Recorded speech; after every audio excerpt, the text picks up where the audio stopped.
Hi, I'm Hilda Victoria and welcome back to my crime and policing channel. In today's session, we're going to be looking at what makes a crime scene, the golden hour principles, and looking at a case as well. So, a question I get asked a lot and a question I ask my students a lot is, what is a crime scene? Are you Googling? So, when people say what is a crime scene, the general answer I get back is a place where an offence is being committed, where we might find some evidence. Yeah, you know that is a crime scene, but also it could be many other things like people. So victims and suspects can also be crime scenes, as can articles that could be part of the crime scene. So weapons, hard drives, intangible things like networked areas and things like that. So these can also be crime scenes because we can get information and evidence from them. So if you think about some of those crimes where you might find stuff online, for example, that can indicate someone's being involved in a crime, such as, animal pornography and things like child pornography. Those types of things can be held in a network storage area. If we're looking at people, we looked at Lockhart's cross-transference of material with the principle of exchange, where every contact leaves a trace. Now then, if we're looking at an assault, those people, the victim and the suspect, are being in contact with each other. Now those bits of evidence can pass between each other. So if it's like a sexual assault, for example, there's going to be evidence there that we're going to want to collect from quite intimate places. And it's important that those people are treated very kindly, but also remember they are a crime scene because we can get that evidence from them, and we do not want to damage the integrity of that crime scene, although it's a person. So it's very, very important that it's tactful, but also we maintain the integrity of that scene. And as with victims, crimes such like that, they're going to want to be comforted by friends and family, but we don't want cross-transference of materials and corruption of any evidence, which is a sticky situation, right? Also, we're going to look at suspects as well. Now, they might have things from a victim on them. They might have stuff under their fingernails if there's been a struggle, if they've been, scratching people. They're going to have hairs and fibres all over them, and other bodily fluids and stuff like that. When we look at the golden hour principles at a crime scene, which we always do, that's the narrow window of time you have after an offence has taken place to gather the best evidence. So it's not an hour, they just call it a golden hour. So you generally spend more than an hour, but you do it very quickly after the event has taken place because evidence can get contaminated or it can be less viable after a certain amount of time, depending on what it is. If the weather, for example, is really bad outside, it's raining, and you're trying to get blood and other bodily fluids and things like that, it can really contaminate it. With fingerprints, anything can be damaged if it's outside in the elements. So it's really important these things are collected quickly.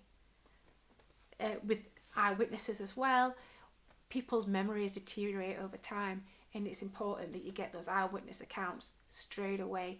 And that can include officers doing such things as door-to-door investigations. We might do CCTV trawls, a lot of things to gather that best evidence because it doesn't last forever. Things like CCTV might get wiped after a certain amount of time if it's on a loop to preserve those disk spaces and things like that. So it's really important that investigating officers gather as much info, intel and evidence as quickly as possible, and they do. There is a case what I'm going to talk about which is a massively serious case where the golden hour principles proved instrumental in finding justice for the victim's family. That's the case of Alice Ruggles in 2016. So Alice Ruggles was, by all accounts, an amazing human being. She is an amazing human being. She was lovely, she's kind, intelligent, fun, a very nice person who tragically was killed by her ex-boyfriend, who was not any of those things. He was a bad person. Her ex-boyfriend, Tremaine Harry Dillon, was a soldier at the time of the events that happened, and they'd broken up. Their relationship had ended because she'd found out he was trying to instigate affairs with people on dating sites and things like that, and actually having affairs with people online and in person. So she ended that relationship because she just couldn't trust this guy. He didn't like that because he was very controlling and possessive and turned into a massive stalker. So he was sending her messages, parcels, things like that in the post, and really scaring her.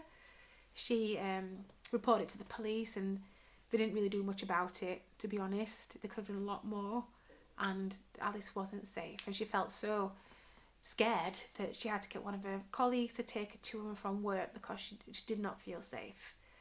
Unfortunately for her, Tremaine Hallie Dillon had already got plans to harm her. He'd been to her house and taken pictures of the integrity of a building and how to get in and out of there, which is not obviously nice. So one evening after work, he followed her home, and he managed to get into the property and he killed her because, she said she didn't want to be with him anymore, and he didn't accept that. He took her life from behind, he sliced her throat and left her to bleed out in the bathroom. Now then, the investigation that happened after that was done really well. So the detectives and the crime scene investigators, they took the golden hour principles and they applied them expertly to this situation. They found in the house, they found footwear marks that belonged to the flatmate who found Alice. And if you listen to the case, you can find the case study online. There was a really good documentary with Trevor McDonald about it, actually. It was really, really good. And you can hear the 999 calls made by her housemates. It's horrifying stuff. There's a lot of evidence they found. So they located Alice's bag with a phone case but no phone. Okay. They listened to police calls previously from Alice saying she was worried about this ex-boyfriend who was a stalker, and obviously accounts from her friends and things like that. They did CCTV and camera footage. They found some dash cam footage as well from cars, and they located that Harry Dillon was actually in the area at the time. Now, he shouldn't have been anywhere near that because he's supposed to be in Scotland in the military base where he is, but he wasn't. He was down near where Alice lived, well, on a street. He drove up past the house and back again, so he was at the place at the time. They found in his car, they found blood that belonged to Alice. They found blood on his Help for Heroes wristband, tiny little amounts of blood that obviously placed him at the scene at the time. And they took some fingernail scrapings from him. All this done very, very quickly. And they found Alice's DNA under there as well. So they knew they'd got that man. With their CCTV and mobile phone records as well, they discovered that the mobile phone, Alice's mobile phone, had been taken by Harry, and it pinged on the way back to his barracks, because every now and then your mobile phone pings at the different masts it goes to. So they found that out, and when they questioned him, he originally said that he did go to a house, he put himself at the scene, but he just cuddled her, and he said, he wanted a reason why she wouldn't see him. We know why she wouldn't see you, Harry. And so that's what happened. But when presented with that evidence, clearly none of it matched up, and he was tried and found guilty of the murder, which is some small justice for parents. There is a charity now, the Alice Ruggles Foundation, which is about putting an end to stalking and harassment, which is a fantastic organisation. If you do want to, give to charity and things like that, really would consider that one. We need justice for victims like Alice, but it just goes to show that by preserving the crime scene, which is the victim and the suspect, so if we'd not preserved the suspect's hands, which they did, and the jewellery, taking those scrapings and that analysis, they wouldn't have found that material which helped convict him. So it is really important to consider all those things. His car was also a crime scene, and when they investigated that, they found some of Alice's blood, tiny little speck of blood in there, and that again placed him at the scene and proved that he'd got blood on him. He'd also got scratches on his face from Alice, obviously a bit of a struggle, and they found that as well under her fingernail scrapings, and they matched it all to the scene. He'd got no wiggle room there. So crime scenes can be people as well as geographic locations, weapons, hard disks, things like that, and also, like I said, intangible stuff such as like networks and things. The golden hour principles, we're looking at 2 words, which is preserve and protect. You need to protect that crime scene, preserve the evidence, because we want justice for the victims of these cases. Hope that makes sense, and I'll see you next time. Thank you.